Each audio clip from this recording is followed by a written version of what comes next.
नमस्कार दोस्तों। सोचिए एक दिन आप उठते हो और रियलाइज करते हो कि आपके घर के जस्ट बाजू में आपके दुश्मन, आपके राइवल ने चुप चुपा के अपना खुद का घर खरीद लिया है। जियोपॉलिटिक्स में उसे कहते हैं नेटवर्क बना लिया है। बिना कोई वॉर किए, बिना कोई ड्रामेटिक हेडलाइन के, कोई बॉर्डर क्रॉसिंग उसने नहीं करी, सिर्फ मीटिंग्स किए किसी के साथ, इंफ्रास्ट्रक्चर बनाए, ट्रेड टॉक्स किए, पोर्ट्स बनाए, नदियों के ऊपर बात करी, कॉरिडोर्स बनाए और धीरे धीरे उसने अपना इन्फ्लुएंस एक ऐसी जगह पे बना लिया जहां से आपको खतरा महसूस होने लगे। और जब तक आप इस पूरे मसले को सीरियसली नोटिस करने लगते हो, तब तक ऑलरेडी बैलेंस जो है ना, शिफ्ट कर चुका होता है। कोलकाता भारत का वेस्ट बंगाल में एक बहुत बड़ा सिटी और भारत का ईस्टर्न गेटवे। इसके मैप पे अगर आप देखेंगे और इसके थोड़ा ईस्ट में देखेंगे 200 किलोमीटर दूर, तो आपको दिखेगा बांग्लादेश। मुंबई और पुणे जितना डिस्टेंस है दोनों के बीच में, दिल्ली और आगरा जितना डिस्टेंस है दोनों के बीच में, अगर इस 200 किलोमीटर के दूरी में एक फॉरेन पावर पोर्ट्स बिल्ड करने लगे, कॉरिडोर्स बनाने लगे, रिवर्स मैनेज करने लगे, तो कोलकाता, जिसे इंडिया का ईस्टर्न गेटवे कहा जाता है, स्ट्रैटेजिकली कितना ज्यादा वल्नरेबल हो जाएगा। और ये कोई पिक्चरों की जैसा जैसे होता है पिक्चरों में, वैसा बिल्कुल भी नहीं है। ये हकीकत में हो रहा है आज।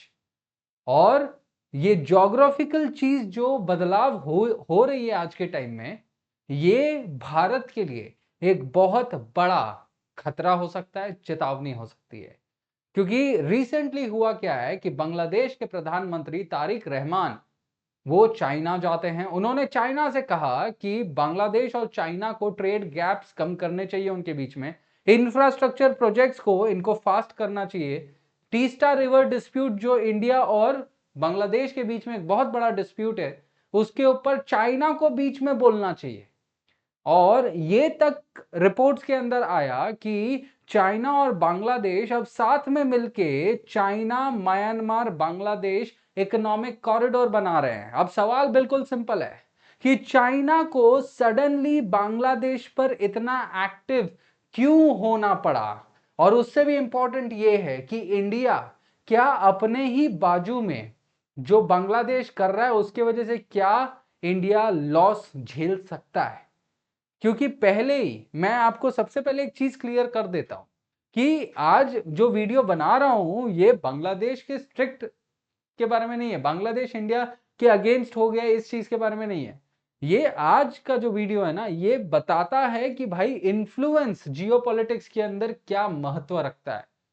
क्योंकि आज का अगर जियोपॉलिटिक्स अगर आप देखोगे तो आज के जियोपॉलिटिक्स में कोई टैंक्स, कोई मिसाइल्स, कोई चीज से आप किसी के ऊपर इंफ्लुएंस नहीं कर पाता, लेकिन इंफ्लुएंस हो पाता है तो इंफ्रास्ट्रक्चर से, कनेक्टिविटी से, फाइनेंसिंग से। वाटर प्रोजेक्ट्स या कोई भी प्रोजेक्ट्स अगर लॉन्ग टर्म डिपेंडेंसी हो रही है दो देशों के बीच में, तब जाके इंफ्लुएंस होता है। और चाइना इस गेम का मास्टर बन चुका है। क्योंकि चाइना यही तरकीब लगा के आज तक कितने देशों को अपने झांसे में ला चुका है। पहले बांग्लादेश का हम इंपॉर्टेंस समझते हैं कि भाई क्यों हमारे लिए ये बहुत ज्यादा चेतावनी की बात है, क्योंकि ये बांग्लादेश जो है ना मैप में छोटा दिखता है, लेकिन जियोपॉलिटिकली वो बहुत ज्यादा इंपॉर्टेंट है। और जब मैं आपको बताऊंगा आप खुद सुन के हैरान हो जाओगे। क्योंकि बांग्लादेश को अक्सर लोग अंडर एस्टिमेट करते, कहते भाई ये तो छोटा है, पॉपुलेशन इसका कितना ही है, ठीक है, पॉल्यूशन बहुत ज्यादा है, क्या ही होगा बांग्लादेश का, क्या कर सकते हैं। लेकिन जियोपॉलिटिक्स में एक्चुअल में ना साइज मैटर नहीं करता है, लोकेशन, जियोग्राफी बहुत ज्यादा मैटर करती है। बांग्लादेश आज एग्जैक्टली उस पॉइंट पर बैठा है जहां इंडिया का north east, bay of Bengal, Myanmar और वाइडर इंडो पैसिफिक की जब बात करते हैं, एक दूसरे को कनेक्ट करवाने के लिए बांग्लादेश बहुत ज्यादा इंपॉर्टेंट होता है। अगर इंडिया को, अगर इंडिया के नॉर्थ ईस्ट को बाकी दुनिया से कनेक्ट करना है, बांग्लादेश के थ्रू जाना सबसे फास्ट रूट लगता है। क्योंकि chicken neck Siliguri corridor is always under threat. अगर बांग्लादेश चाइना के साथ मिल जाता है वापस से वो थ्रेट बढ़ जाएगा। अगर बे ऑफ बंगाल में स्ट्रैटेजिक पोर्ट्स चाहिए, बांग्लादेश का कोस्ट लाइन बहुत इंपॉर्टेंट होता है। म्यांमार अगर जाना है, ठीक है, और और ज्यादा साउथ ईस्ट जाना है, तो बांग्लादेश नेचुरल गेटवे बनता है हम लोगों के लिए। ऑब्जर्वर रिसर्च फाउंडेशन एक इतनी बड़ी संस्था है, उसने ये चीज अपने एनालिसिस के अंदर कहा कि बे ऑफ बंगाल जो है ना, वो इतना ज्यादा स्ट्रेटेजिकली ग्रो कर रहा है आज के टाइम में कि इस बे ऑफ बंगाल के लिए बांग्लादेश को भारत के साथ रहना बहुत ज्यादा इंपॉर्टेंट हो जाता है, एंड बांग्लादेश उसके लिए सेंटर ऑफ द पावर है। अब सोचिए, अगर इसी इंपॉर्टेंट बांग्लादेश के हिस्से में अगर इंडिया का स्ट्रेटेजिक राइवल चाइना अगर पोर्ट्स बनाने लग जाए, कॉरिडोर्स बनाने लग जाए, रिवर प्रोजेक्ट्स करने लग जाए, तो क्या वो सिर्फ इंडिया को बहुत ज्यादा खतरे में नहीं डाल देता? क्या वो इंडिया को अब सोचने पे मजबूर नहीं कर देता? क्योंकि ये सब चीजें कहां हो रही है? कोलकाता से 200 किलोमीटर दूर इंडिया के बाजू में। और चाइना ने एग्जैक्टली वही चीज किया है कि सिर्फ वो आज के टाइम में बांग्लादेश में इन्वेस्टमेंट नहीं कर रहा है, वो कुछ और भी कर रहा है। क्योंकि जब मैं आपको ये सब चीजें बता रहा हूं, तो ये कोई नॉर्मल डेवलपमेंट डिप्लोमेसी नहीं है, ये और भी दूसरी सारी चीजें होती है। क्योंकि चाइना के स्टाइल की जब अपने बात करें ना, तो चाइना डायरेक्टली कभी मिलिट्री कंट्रोल नहीं करता है। चाइना का स्टाइल यही होता है कि चाइना सबसे पहले अपना कनेक्शन बनाता है, फिर इन्फ्लुएंस करता है। अब इसे प्रैक्टिकली समझने का प्रयास करते हैं। पहले चाइना ने क्या किया? रोड बनाए, फिर उस रोड पे गुड्स आने लगते हैं, वो गुड्स के साथ कैपिटल आता है, कैपिटल के साथ कंपनीज आती है, कंपनीज के साथ लोग आते हैं, और लोग अपने साथ क्वाइटली इन्फ्लुएंस लाते हैं। ये एक इनविजिबल चेन है, और बांग्लादेश में एग्जैक्टली वही करने का प्रयास कर रहा है चाइना। ट्रेड गैप रिड्यूस करना, बांग्लादेश चाइना से बहुत ज्यादा, जब ट्रेड गैप रिड्यूस करने की बात करते हैं, बांग्लादेश जो है ना चाइना से बहुत ज्यादा इंपोर्ट करता है और एक्सपोर्ट कम करता है इसके बदले में। मतलब चाइना के पास बांग्लादेश के खिलाफ एक नेचुरल लेवरेज है, क्योंकि बांग्लादेश जो है डेफिसिट में। अब एक दोस्त का घर अगर दूसरे के पास गिरवी रखा हुआ है, तो सोचिए वो दूसरा दोस्त कितना ज्यादा फेवर मांगेगा इस दोस्त से। वही चीज हो रही है आज चाइना और बांग्लादेश के बीच में। अब यही आप पोर्ट्स के माध्यम से समझिए, चिट्टागोंग और मोंगला पोर्ट्स पे कोऑपरेशन चाइना, मतलब चाइना को दे दिया गया। चाइना अब उसके ऊपर अपना नेटवर्क बनाने लगेगा। इसके अलावा बांग्लादेश ने अपने जो दूसरे सेक्टर्स है ना, एआई, हेल्थ केयर वगैरह, ये सब में वो सब भी वो चाइना को देने की बात कर रहा है। तो जब ये सब चीजें ये चाइना को देने की बात कर रहा है, तो उस टाइम पे सोचिए जियोपॉलिटिकली बांग्लादेश अब कितना ज्यादा वल्नरेबल होने की बात हो रही है। तो ये एक्चुअल में डेवलपमेंट नहीं है। चाइना जो है डेवलपमेंट के नाम पे एक ऐसा इन्फ्लुएंस बांग्लादेश के अंदर क्रिएट करना चाहता है, जिसके बदौलत वो चाहता है कि भारत जो है स्ट्रेटेजिकली वल्नरेबल पोजीशन पे आए। इसीलिए वो बहुत सारी चीजें जो पहले भारत के पास थी बांग्लादेश के संदर्भ में, अब वो चीजें चली गई है किसके पास? चाइना के पास। अब अब इसके अंदर क्या होता है कि ये चीज हमें बहुत सारी चीजें जो है ना, इन सब चीजों से क्लियर होते चली जाएंगी। अब जहां पर भी हम बात करते हैं ना, जैसे एक चीज था जो कॉरिडोर बनाया जा रहा है, China Myanmar Bangladesh economic corridor. अब कॉरिडोर में सिर्फ रेल या रोड की बात नहीं कर रहे हैं।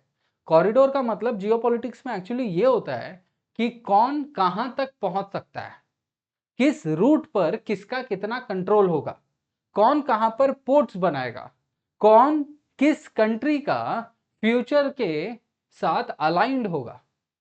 और बीजिंग ने आज यही चीज के ऊपर फतेह हासिल करी है कि वो बांग्लादेश के भविष्य के अंदर बांग्लादेश को कंट्रोल करने के लिए उसने एक ऐसा कॉरिडोर का प्रस्ताव और आगे बढ़ाने का प्रयास किया है, जिसके तहत वो बांग्लादेश के मेजॉरिटी रूट्स और पोर्ट्स जैसे कि चिट्टागोंग और मोंगला वो उसके पास आ जाए। मतलब चाइना एक ऐसे इनविजिबल इन्फ्लुएंस की तैयारी कर रहा है, जिसके तहत वो आगे चल के बांग्लादेश के इंफ्रास्ट्रक्चर पर इस हिसाब से कंट्रोल कर ले कि जो बे ऑफ बंगाल के अंदर इंडिया का पहले इंफ्लुएंस हुआ करता था, वही इंडिया का स्ट्रेटेजिक राइवल चाइना का अब यहां पे डायरेक्ट देखरेख रहेगा।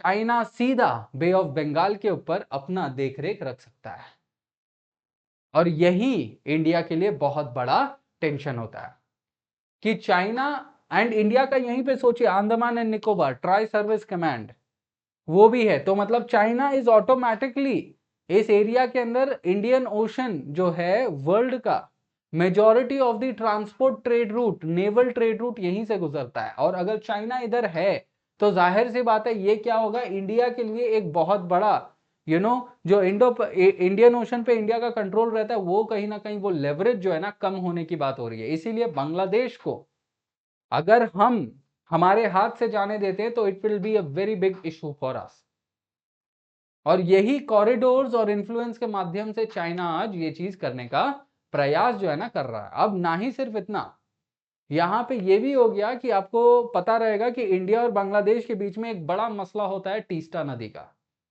एक ऐसी नदी जो इंडिया के सिक्किम और वेस्ट बंगाल से गुजरते हुए बांग्लादेश में जाती है। अब बांग्लादेश के करोड़ों किसान जो होते हैं ना, उनका पूरा जीवन इस तीस्ता नदी के पानी के ऊपर डिपेंडेंट होता है। उनका फसल हो गया, उनका घर हो गया, उनके बच्चों का फ्यूचर हो गया, सब कुछ इधर ही इस एक नदी पे निर्भर करता है। लेकिन अब तारिक रहमान ने, बांग्लादेश ने क्या किया, बांग्लादेश ने चाइना को यह बोल दिया कि भाई तीस्ता नदी के ऊपर जो हम प्रोजेक्ट बना रहे हैं ना, तुम उसके अंदर भाग ले लो, तुम उसके अंदर हमें असिस्टेंस दो।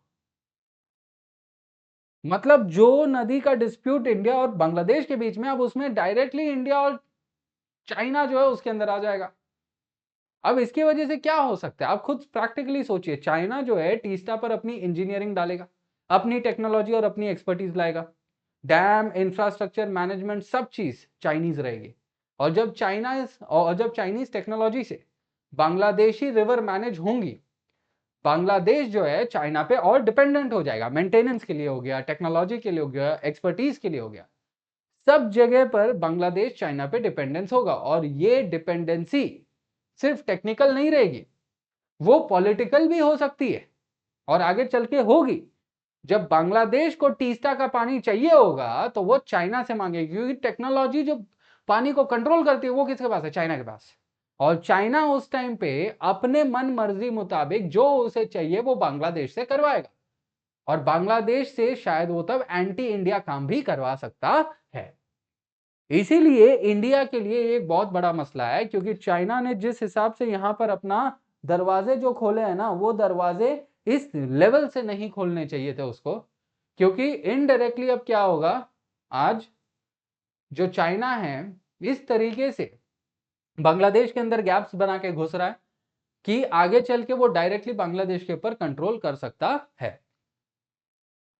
तो this is one major issue जिसको हमें यहां पे समझना है। तो ये जो अभी चाइना कर रहा है ना, ऑल टुगेदर जो हम यहां पे अभी जस्ट देख ही रहे हैं कि हर एक जगह पर आप देखेंगे China is trying to any way get in to Bangladesh, चाहे वो कोई भी सेक्टर में हो, हर एक चीज में चाइना इन्फ्लुएंस करने का प्रयास कर रहा है, और वही इन्फ्लुएंस जो है ना आगे चल के दिक्कत ला सकती है। और जियोपॉलिटिक्स में आज के टाइम में वही चीज हम समझ सकते हैं कि भाई अगर किसी ने किसी के ऊपर इन्फ्लुएंस किया, so that is going to be the biggest vulnerability जो एक देश के लिए हो सकता है।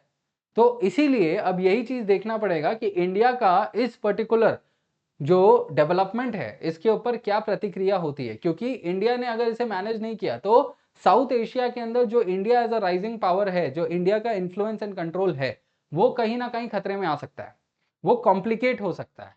और इसीलिए हमारा जो जियोग्राफिकली स्ट्रैटेजिक लोकेशन है उसे हैम्पर नहीं करने के लिए चाइना वाले एंगल को टैकल करना पड़ेगा। अब आप लोग हमें बता सकते हैं कि भाई इंडिया को क्या स्टेप लेना चाहिए एज अ थिंग कि चाइना को बांग्लादेश में आने से रोका जा सके। सो आप लोग कमेंट करके ये चीज बता सकते हैं। इसी के साथ guys I will keep this video short and I'll end it here. I'll see you up in the next session. Thank you and Jai Hind.